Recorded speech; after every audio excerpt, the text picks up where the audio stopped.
Hey everybody, welcome to the channel here at Lucky Loon Outdoors. In this video I'm going to be talking a little bit about snowmobile maintenance, more specifically what we're looking at when we're taking it out of storage, getting ready for the season. So if you're watching this video, you're probably thinking about buying a used or maybe a new snowmobile, or you just want to get more involved in the maintenance yourself. You'll save a lot of money that way, and it's probably a good thing to be more familiar with the machine. So let's take a closer look.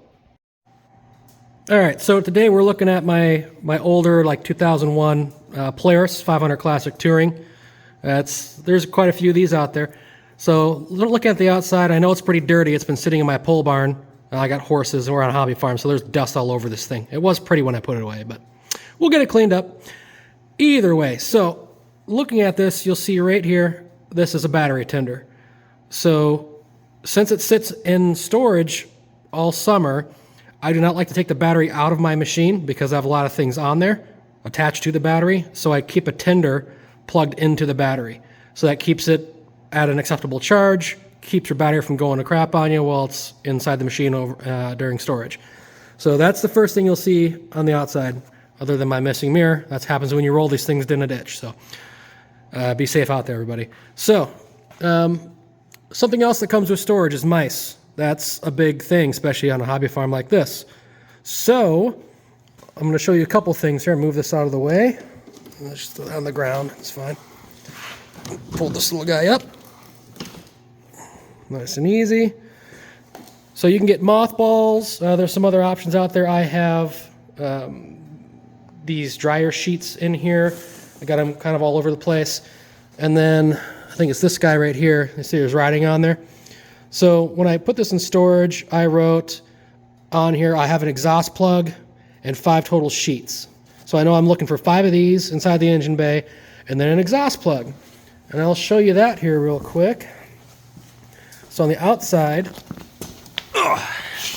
there's the exhaust. See that metal looking thing? That's actually one of those stainless steel pads you can use for like dishes or metal pans or whatever.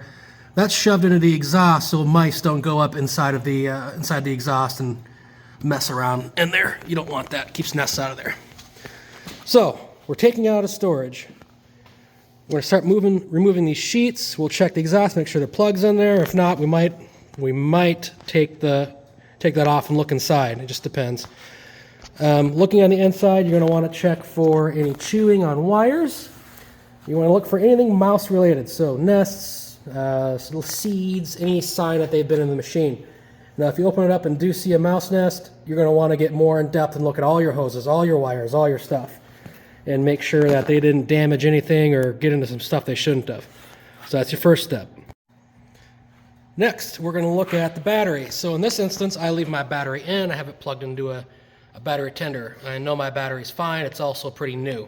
So I know we're good there, but your experience may vary. So just make sure your battery's in good condition and ready to go, installed, good to go. Next, we're going to talk about belt. So obviously here's where our belt is. Probably be a little easier if I disconnect this little guy.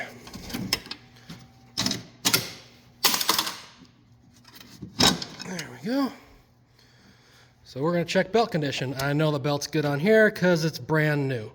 So it's spaced correctly. You don't see any fraying on the belt.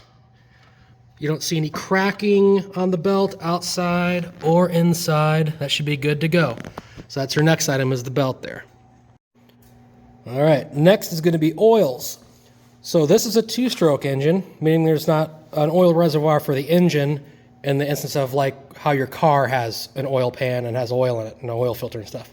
This being a 2-stroke, it consumes oil with the gas. This is my oil reservoir for that. It could use a little bit of oil. You can't probably see it very well, but the level's right about halfway. So I'll need to top the oil off. On a 4-stroke, you'll have an oil reservoir that lubricates the engine, whereas on a 2-stroke, it uses the oil in the fuel mixture to lubricate the engine. So that means that you're going to have a separate dipstick you're going to need to check on your oil, make sure that it's filled up if you have a 4-stroke. And also with that, you're probably going to need to change it. On my 4-strokes, I change them before the season starts. So like right now when I'm getting ready is when I would change it. Also with that lubrication is your chain case. So here's the chain case on this one. Here's my dipstick. I'm not going to do it because I'm using one hand right now, but I pop it out and check the oil level inside of my chain case. Now, there is regular maintenance you need to do. That can be found in the book on how often this should be changed out, checked, tensioned, all that kind of stuff.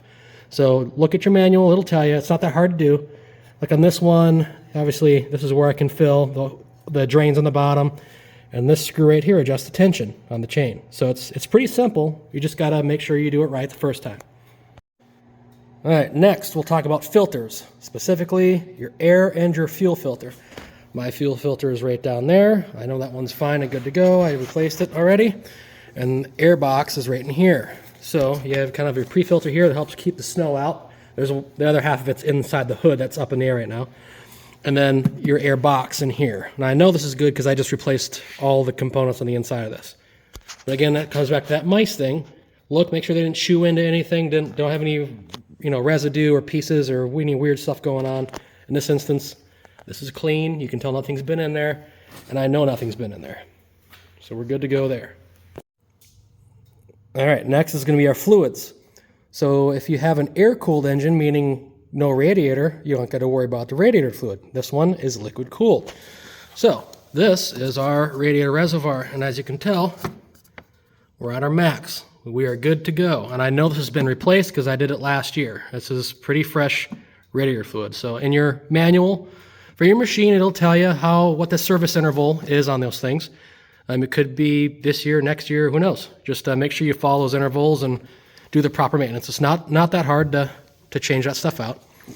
And then gasoline as well. I mean, like anything, it ain't got no gas in it. It ain't going to go. I know there's gas in it. I just filled it up. But make sure you check your fuel. And then for the first ride of the season, probably a good idea to throw some seafoam in there or something to help clean the engine and get it lubricated a little bit better for that first ride. Get cobwebs out if you may. Now here's the next one that's actually pretty big and very easily overlooked is your spark plugs. All right, so I don't think I've got an extra one sitting over there to look at. I think I threw it away already. These are brand new. I know it because I put them in. Now you're going to want to check your spark plugs, meaning take it out. You've never done this before. Pop that little guy off. Take spark plug out, look at it. If it's really oily and grimed up, replace it. They're not expensive, not hard to replace. Replace them. If these things get all oiled up and carbon built up, they're not going to run very good. Your machine's going to burn more fuel, or you're not going to be very happy. So check your plugs. Easy to overlook. Also, make sure you have 1 or 2 spare plugs on your machine. Stuff happens. You might get bad fuel. You might be dogging it too much. Who knows? Those things can foul up on you, especially on an older machine. Have a spare with you. All right, next thing we're going to talk about is the track. So first off, it's not too hard, but cycle your track around, look at the lugs here, make sure there's none that are ripped or messed up or missing. And if you have studs, same thing. Make sure none of them are missing or that there's holes in your track. So check that, check these linkages in here, make sure they're looking pretty good, not all tore up and messed up. That's the first thing. Next, you look around here at your wheels, make sure these aren't, falling apart, make sure they're not all worn down. And I know these are fine because I have already taken care of them. So there's that part. Next one, which is often overlooked as well, is your high vacs. This piece of plastic here, this white plastic, the belt or the track rides along that. It rubs on that on both sides of the frame here. And the idea is when you're going through snow, there's a layer just like a snowboard, right? You got that water layer that will end up sitting between the track and that. And these kind of ride on that, helps smooth out the track, but this plastic wears down. They will. They always do. You have to replace them. It's a wear item. So check these to replace them. Depending on the machine, you might be able to just turn the track and pound these through a hole in the track. Like this one, I can leave the track on and get it out. Some machines, you might have to pop the track off to get it out. It just depends on what you have. But yeah, make sure you check those high vacs. It's on both sides, that piece of plastic right there. They're not super expensive. They're relatively easy enough to replace. You just may need everybody to help you out with it. That's about it.